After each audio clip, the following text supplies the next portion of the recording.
Tuloy po tayo sa ating pag-aaral para sa ating FBC Sunday School o tinatawag nating Bible class. At nito pa rin po tayo sa the ABCs of Christian Growth at nasa letter F na po tayo, Family, the Christian Home, part number 2. Sabi po ng ating pinaka-main verse in Psalm 127 verse 1, except the Lord build the house, they labor in vain that build it, except the Lord keep the city, the watchman walketh but in vain. So nung nakaraan po ay pinag-aralan natin what is a Christian home. So dinefine po natin ano yung pinaka-basic definition pag sinabi nating Christian home.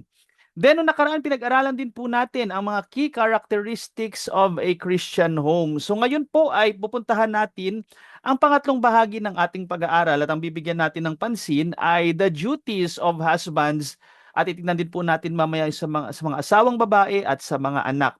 So, ano po ang duties of husbands ayon po sa salita ng Diyos? Sabi po ng ating lesson, letter A, loves his wife in every way. Dinisenyo po ng Panginoon na ang asawang lalaki o ang mga husbands mamahalin po nila ang kanilang asawang babae. Ano po ang sinasabi ng scripture?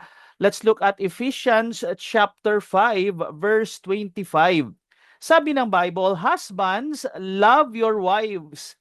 Tapos pansinin niyo po ito, even as Christ also loved the church and gave himself for it. So hindi ito yung bastang pag-ibig lamang.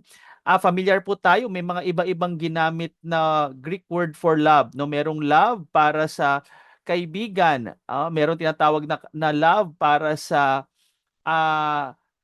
kumbaga pa ito ay pang-eros, no, pang-erotic na klase ng pag-ibig.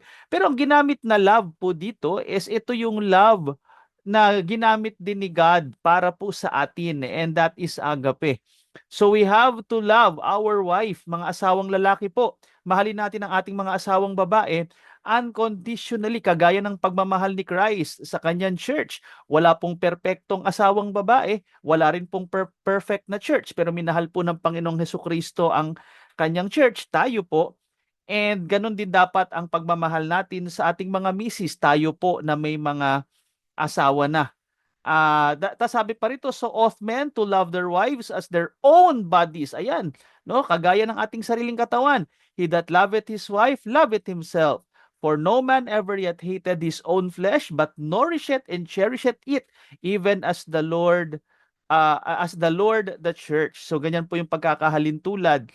Next po, tignan natin itong nasa 1 Corinthians chapter 7 verses 3 to 5. Let the husband render unto the wife due benevolence. So pakitaan po ng kagandahang loob, sabi nga sa Tagalog. Tapos tuloy po natin, and likewise also the wife unto the husband. The wife hath not power over her own body, but the husband. And likewise, sa mga asawang lalaki, the husband hath not power of his own body, but the wife. So in other words, ang atin pong katawan ay para sa mga asawa nating babae, ganun din po ang asawang babae para sa atin. In other words, wag po nating bigyan ng puwang ang tinatawag na immorality o yung tinatawag na adultery. Then sabi pa rito, defraud ye not. One the other, no? Wag dayain, sabi diyan, except it be consent for a time that ye may give yourself to fasting and prayer and come together again, that Satan tempt you not for your inconsistency. So sabi sa first part, defraud ye not one the other. So wag nating dadayain ang bawat isa. So yan po, no, yan ang pagpapakita na pagmamahal natin sa ating asawang babae. Wag nating lolokohin. Yan po ang sabi ng Bible. Letter B na atin pong mga duties bilang mga asawang lalaki is respects his wife by how he treats her and views her. Sabi po ng 1 Peter chapter 3 verse 7, likewise ye husbands dwell with them according to knowledge, giving honor or respect unto the wife as unto the weaker vessel, and as being heirs together of the grace of life, that your prayers be not hindered. So, respetuhin po ang mga asawang babae. Tandaan po natin, ang mga asawang babae po ay hindi sila mga alila. Sila po ay ating mga katuwang pagdating po sa mga gawaing bahay sa ating pamilya. And tandaan din po natin na ang ating mga asawang babae no ay hindi po sila mga machine o parang mga robot na pag pinindot natin gayon na lamang. Kaya nandiyan po yung magbigay tayo ng respect sa kanila no, and part nga ng sinasabing honor, yung honorarium no, bigyan natin sila ng mga ng regalo, or kasama nga po diyan yung magbigay tayo sa kanila ng ikatutuwa po nila no, at para po sa kanilang yan ang pagbibigay natin sa kanila ng parang kumbaga sa graduation ay binibigyan ng honor no, ni-recognize po sila. In other words, letter C ay supports his wife, ginagawa po ng husband, supports his wife financially, emotionally, and spiritually. So makikita po natin dito sa 1 Timothy chapter 5 verse 8, sabi ng Bible, "But if any provide not for his own, and especially for those of his own house." Nako, sabi sa mga asawang lalaki, "he hath denied the faith and is worse than an infidel." So, pag ang isang lalaki po ay hindi nagpo-provide ng pangangailangan ng kanyang misis, ng pangangailangan ng tahanan, sabi nga diyan ay mas malala pa sa hindi mananampalataya. So big deal talaga sa ating Panginoon ang maging responsible na husband po, na maging responsible provider para sa tahanan. Next, let's go to duties. Now, number 4, the duties of wives. Ano naman po ang ilan sa mga basic na duties na pinagkaloob ng Diyos sa mga asawang babae? So nakita natin kanina no, na ang mga husbands ay siyang magiging head ng kanyang wife, at sabi naman po rito sa mga asawang babae naman submits to her husband with respect. So ang mga asawang babae, ang design po ni God ay ang mga asawang babae respetuhin po nila o magpasakop sila sa leader na inilagay sa tahanan, yun nga po ang mga asawang lalaki. Sabi nga po ng talata, Ephesians chapter 5, 22, 24, and 33, "Wives, submit yourselves unto your own husbands as unto the Lord." So para sa Panginoon pa rin. Gaya ng sa Panginoon, sabi nga sa Tagalog, "For the husband is the head of the wife." Yan po yung design ni God. Hindi pwedeng baliktarin, no? Kasi pag binaliktad yan, gugulo po talaga ang sistema. The design of God is the husband is the head of the wife. Kagaya po, sabi dito, even as Christ is the head of the church and he is the savior of the body. So hindi po pwedeng ang church ang maging head at under niya lang si Christ. Hindi pwedeng baliktarin. Ganon din po yung order when it comes to the family. Ang tatay, ang mga husbands, ang leader, at ang mga misis po ay magpapasako po sa kanyang asawang lalaki. Sabi pa nga po sa next verse, "Nevertheless, let every one of you in particular so love his wife even as himself." So ganyan po, no? Talagang matindi to dahil mamahalin ang mga asawang babae na kagaya ng ating sarili, mga husband. Pero sabi rin naman sa mga wife, "The wife see that she reverence her husband." So talagang mataas na respeto, reverence. Kaya nga po sa Bible, kung mapapansin ninyo, si Sarai, ang tawag niya kay Abram ay Adonai, no? Translated sa English translation po natin na Lord. So, ganun ang tingin niya sa kanyang husband na lalaki, Panginoon. Bagamat iba yung Panginoon na manlilika, no? Alam natin po 'yan. Pero ganyan po kataas ang kanyang pagtingin sa kanyang husband, which is ganyan ang design ni God, na ang asawang babae sa lupang ito, ang kanyang husband, no, yun yung kanyang pinaka-master. At yan po ang pinaka-biblical design. So hindi pinag-uusapan dito ang discrimination. Ang pinag-uusapan dito, ano yung design na inilagay o binigay ng ating Panginoon sa kanyang salita. Pangalawa po, makikita natin na disenyo ng Diyos sa mga asawang babae ay help her husband. So, tulungan ang kanyang asawang lalaki. At nagsimula pa po ito, doon pa lang po sa Garden of Eden. Tingnan niyo po ang pinaka-design bakit ginawa ng Diyos si Eva. Sabi nga po ng Genesis chapter 2 verse 18, "And the Lord God said, it is not good that the man should be alone. I will make him an help meet for him. So yung katuwang, naglagay po ang Diyos ng katuwang kay Adan. Hindi magandang mag-isa lang siya. Kailangan may katuwang siya sa pag-aalaga ng mga hayop sa Garden of Eden. So ganun din po sa ating tahanan. Ang mga asawang babae ay parang sila yung mga vice president. Tayo mga asawang lalaki, parang tayo yung presidente ng tahanan. Ang pangit tignan, pag hindi magkasundo ang presidente at vice presidente, ganun din po sa mga mag-asawa. Pag hindi magkasundo, gulo-gulo, pati po yung mga anak ay siguradong mako-confuse. Then, syempre, letter C din, loves her husband. Kung paano inutusan ng Diyos ang mga asawang lalaki, ay mahalin nila ang kanilang mga asawang babae. Ay ganun din po dito sa mga babae, mahalin din nila ang kanilang asawang lalaki. Sabi nga ng Titus chapter 2 verse 4, that they may teach the young women to be sober, to love their husbands. So yan po, mahalin. Hindi lang nagpapasakop kasi ang hirap din po pag nagpapasakop na wala sa puso. Kaya ang disenyo talaga ng Diyos, mga asawang babae, mahalin ang mga asawang lalaki. At ganun din syempre, unang sinabi na ang mga lalaki, bagamat ang design sa atin, tayo ang leader, pero mahalin natin ang ating mga misis. Letter D, manages her home and her children. So, ang mga asawang babae po, makikita natin sa Bible na sabi ng Panginoon ay sila po ang magiging keepers o magmamanage ng tahanan. Sabi nga po ng Titus chapter 2 verse 5, karugtong kanina ng verse 4, to be discreet at chaste, keepers at home. Ayan, tagapag-ingat ng bahay.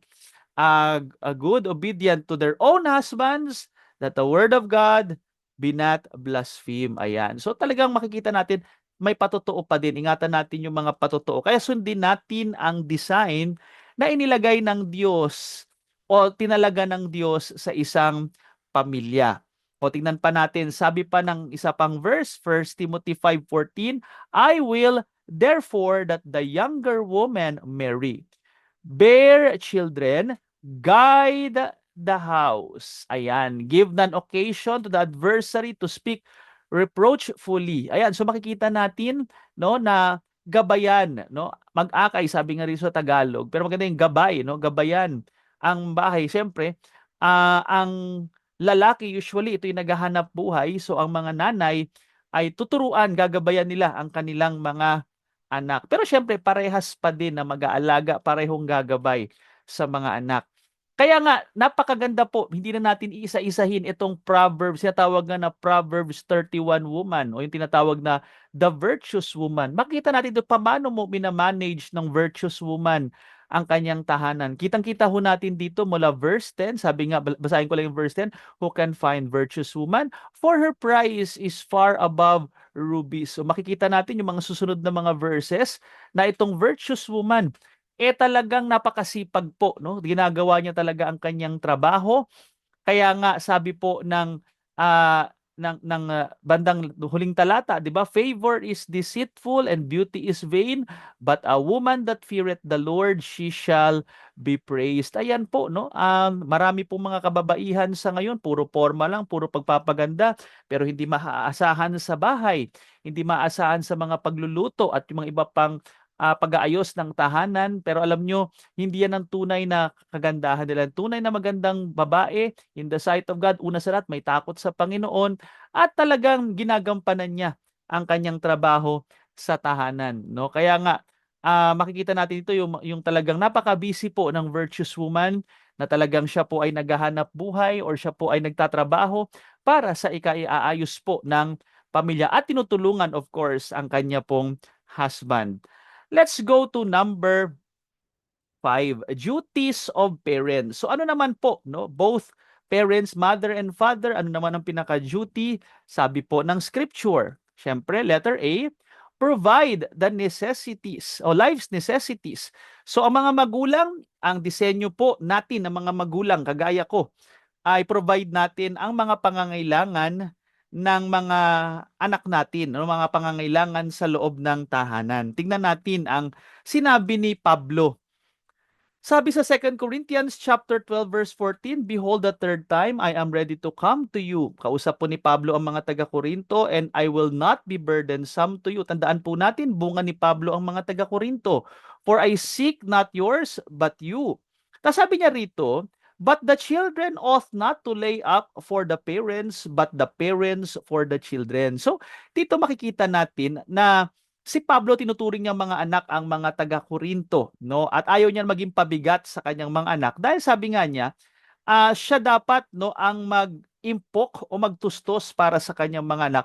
Ganon din po mai-apply natin sa pamilya na hindi dapat ang mga magulang ang binubuhay ng mga anak, kundi ang mga anak ang binubuhay, tinutustusan, iniimpukan ng mga magulang, and that is the biblical design. Kaya nga ang mga magulang talagang nagtutulungan, nagtatrabaho para matustusan ang pangangailangan ng mga anak. Tingnan natin ang isa pang talata, 1 Timothy 5:8.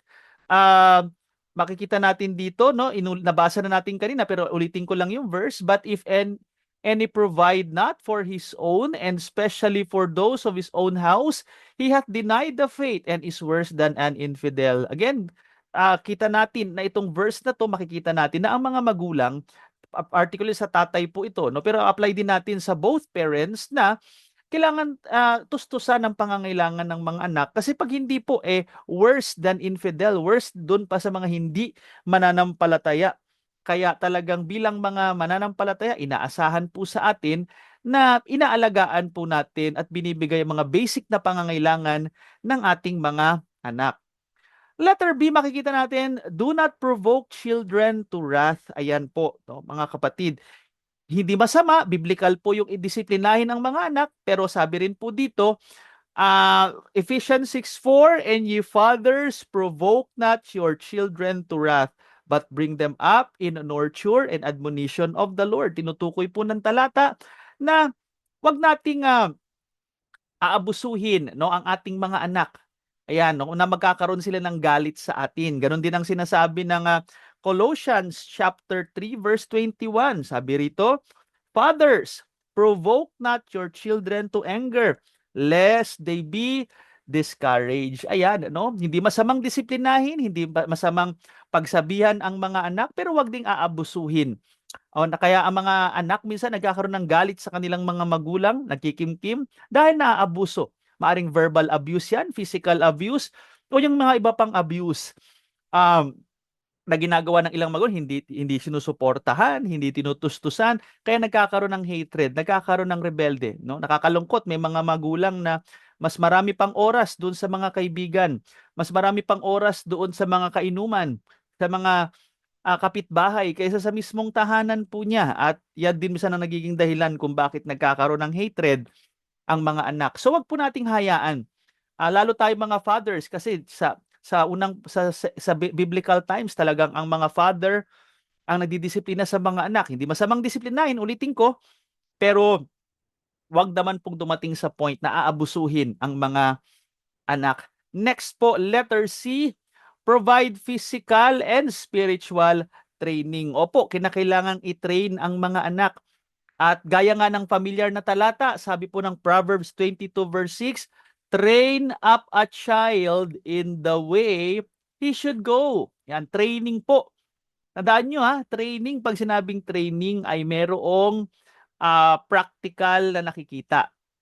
Kaya nga ang mga magulang madali pong magturo, pero siguraduhin natin na nakikita din po sa atin yung ating mga tinuturo sa ating mga anak, kasi that is training.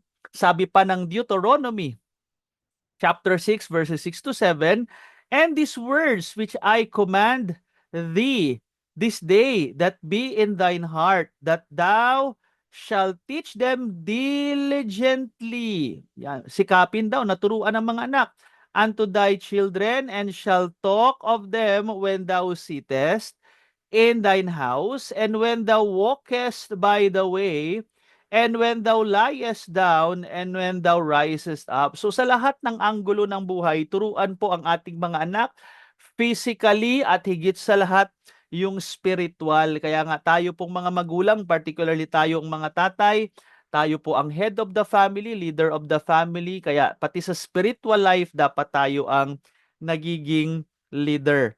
Another verse in the book of Deuteronomy 30-46, sabi po ng salita ng Diyos, "And he said unto them, Set your hearts unto all the words which I testify among you this day, which ye shall command your children to observe, to do all the words of this law." So, observe, isagawa, sabi nga sa English, hindi lang theory, isagawa, ipakita sa mga anak ang mga tinuturo po ng salita ng Diyos. Kaya ang mga magulang, role model po tayo. Kaya hindi pwedeng sasabihin natin, anak, huwag ka maninigarilyo kung nakikitang naninigarilyo po sa atin. Huwag nating sabihin, anak, huwag ka magiinom ng alak kung tayo mismo ay nagiinom ng alak. Nako, talagang bagsak po tayo when it comes to testimony. Huwag tayo magugulat kung isang araw ang mga anak natin ay ganun din ang ginagawa. No, gusto nating ang mga anak natin mapalapit kay Lord. Tayo mismo maging malapit kay Lord. Hindi nagmumura yung mga anak natin. Hindi rin dapat nakikita sa atin yung pagmumura. Kaya tayo mismo ang unang mga magulang. Tayo mismo ang makitaan ng magandang patotoo pong ito. At yan ang trabaho natin as a parent sa atin pong mga anak. Sa tingnan naman natin yung duties of children. So mga tungkulin naman ng mga anak para sa kanilang magulang. Tingnan natin po ang sabi ng Ephesians pa din. Ephesians chapter 6. O letter A, obey. Sabi po diyan, 'di ba? Obey your parents. So ano ba ang sinasabi ng talata, no? Obey your parents. Una po, sabi ng Ephesians 6:1, children, obey your parents in the Lord. So si Lord pa rin po ang pinakasentro. So mga anak, sundin daw po natin ang ating mga magulang. Of course, yan po ay pag ikaw ay nasa tahanan kasama mo ang iyong mga magulang, so kinakailangang sumunod ka. Dahil isang araw magiging magulang din po yung mga young people. No, magiging magulang din kayo at pakita niyong sumusunod kayo sa inyong mga magulang dahil balang araw ay pag-aanihan po pag hindi natin yan ginagawa sa ngayon. So mga children, wala man pong perfect na mga magulang but still we have to follow our parents in the Lord. Sabi pa nga ng Colossians chapter 3 verse 20, children, obey your parents in all things. For this is well-pleasing unto the Lord. So sa lahat po ng bagay.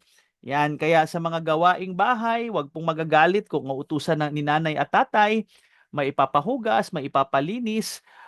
Sa ngayon, maaaring hindi maintindihan ng mga kabataan ang value po na yan. Pero pag kayo ay naging sariling magulang, may sarili na kayong tahanan, humiwalay na kayo sa inyong mga magulang, diyan nyo makikita yung value ng mga pinag-uutos sa inyo. Para din po yan sa inyo, part po yan ng training dahil pang-araw-araw po na buhay yan. Maaring sasabihin ng mga anak, magaling naman ako sa computer o mas high-tech ang aking nakagisnan.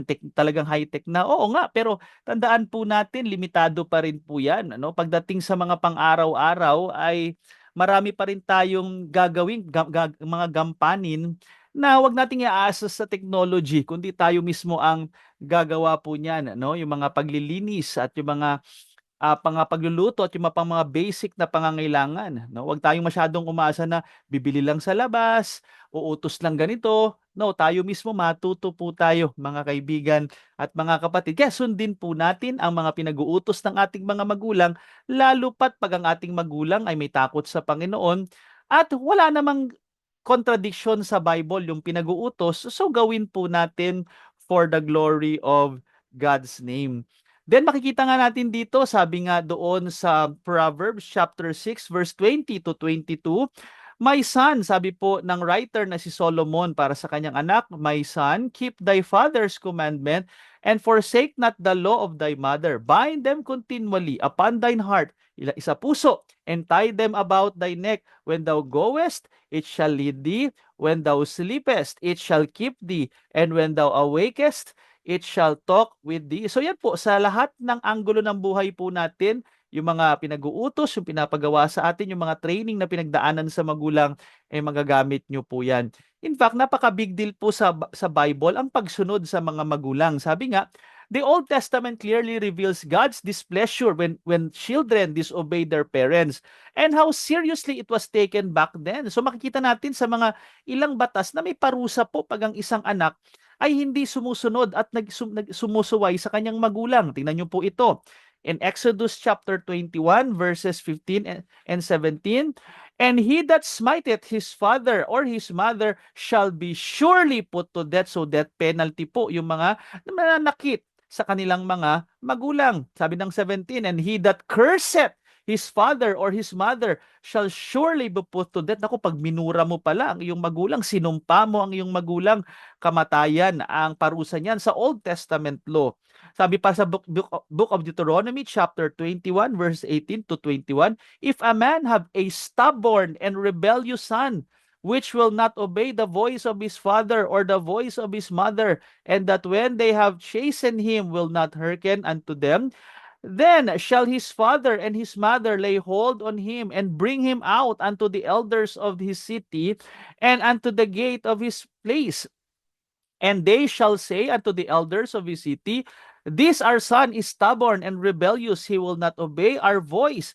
He is a glutton and a drunkard, and all the men of his city shall stone him with stones, that he die. So shalt thou put evil away from among you, and all Israel shall hear and fear. So dito, makikita po natin mga kaibigan at mga kapatid, na talagang big deal po ang pagsunod sa mga magulang. At buti na lang wala na tayo sa kapanahunan ng Old Testament, hindi tayo under ng Old Testament law.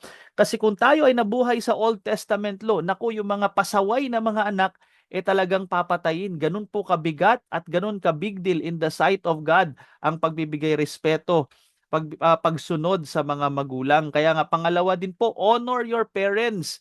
Maliban sa irespeto o maliban sa sundin ang mga magulang, kailangan irespeto, bigyan ng honor ang mga magulang. Sabi nga ng Ephesians chapter 6 verse 2 to 3, honor thy father, igalang ang ama't ina, no, ang father and mother, which is the first commandment with promise. Makikita natin yan mamaya sa Old Testament, yung promise, that it may be well with thee and thou mayest live long on the earth. Sabi sa Old Testament in Exodus chapter 20 verse 12, honor thy father and thy mother, that thy days may be long upon the land. Yan, pag sinunod natin ang ating mga magulang, pag inonor natin, ginalang natin yung ating mga magulang, kita nating may pagpapala po. No? At tandaan niyo po, kaya nga may practical na blessing pag sumusunod, pag ginagalang ang mga magulang, kasi sabi diyan, days may be long upon the land. Bakit? Pag hindi ka pasaway, pag sumusunod ka sa magulang mo, ikaw din ang mapapabuti. No? Ang mga magulang nagbibigay ng tamang pagkain, naglalagay ng mga oras na gantong oras dapat nakauwi ka na sa bahay. Nakakalungkot man pong sabihin, marami pong mga napahamak na kabataan kasi sinusuway nila ang pinag-uutos ng kanilang magulang, hindi nila ino-honor, binibigyan ng respect ang kanilang magulang. So, another Old Testament po, no, na sa book of Deuteronomy, inulit po yan, honor thy father and thy mother as the Lord thy God hath commanded thee, that thy days may be prolonged and that it may go well with thee in the land which the Lord thy God giveth thee. So, igalang po natin ang ating mga magulang sa atin po, no? Dinadala pa natin ang apelyido ng ating mga magulang. So, ingatan po natin ang mga magulang po natin, marami sa kanila, iningatan pa po yung kanilang pangalan, yung apelyido. Ganon din po sa panahon natin. Maganda na pag may mga tao nakakilala sa atin, uy, talagang nagmana ka sa tatay mo o nagmana ka sa nanay mo, na magandang patotoo na makita at nagbibigay po ng honor or galang po yan sa kanila. Na kahit sabi nating may edad na, no, ating mga magulang, iba sa atin may edad na mga magulang, pero still ibigyan pa rin natin sila ng honor. At tandaan nyo po, part ng word ng honor is yung honorarium. Suportahan natin. Kaya nga, next po, letter C, support your parents. Makikita po natin yan sa Book of Mark, nire-rebuke po ng Panginoon ito pong mga Pariseo. Sa Mark chapter 7 verse 9 to 13, and he said unto them, full well ye reject the commandment of God, that ye may keep your own tradition. Bakit po? Anong may problema dito? For Moses said, honor thy father and thy mother. Yan ang utos po. And whoso curseth father or mother, let him die the death. Yan po ang pinag-uutos. Pero ano po nangyari? Tuloy natin. But ye say, sabi po ng mga Pariseo, if a man shall say to his father or mother, it is korban. Pag sinabing korban, that is to say, a gift, by whatsoever thou mightest be profited by me, he shall be free. So pag sinabi po nating korban, ito po yung mga bagay na kumbaga ito po inihahain, ito po yung mga inaalay, no? Kumbaga ito ay ino-offering. And ye shall suffer him no more to do aught for his father or his mother. So ang problema po dito ay may mga tradisyon na nangyari po ng panahon ni Jesus Christ na hindi na balanse ang pagturing nila sa law.